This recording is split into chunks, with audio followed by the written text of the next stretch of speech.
Est-ce que Ferrari aurait triché en 2019 ? Après la pause estivale, de la Belgique jusqu'au Mexique, la SF90 enchaîne 6 pole positions d'affilée. Sa vitesse de pointe dépasse largement celle des Mercedes et des Red Bull. Les équipes rivales écartent directement l'hypothèse de l'amélioration aéro et tous les yeux se tournent vers le groupe moteur et plus particulièrement sur la gestion du carburant. Il faut savoir que depuis 2014, chaque F1 est limité à 100 kg de carburant par heure, mesuré grâce au fameux débitmètre ultrasonique qui prend 2200 mesures par seconde.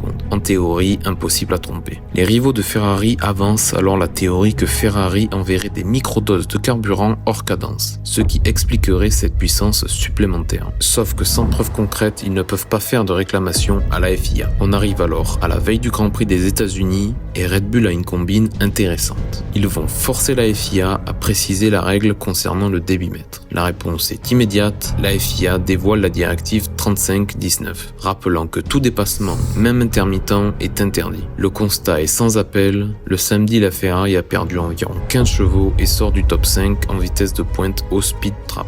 Ça ne peut pas être une coïncidence. La saison continuera avec une Ferrari en souffrance comparée au reste de la saison. Et arrivé à la pause hivernale, la FIA saisit l'unité de puissance de Ferrari pour enquêter. Un accord secret et confidentiel sera conclu entre les deux parties. Officiellement, la FIA n'est pas totalement satisfaite de la conformité, mais officieusement, Ferrari accepte un monitoring renforcé et hasard ou pas, Ferrari s'effondrera en 2020 et sera relégué à la 6e force du plateau.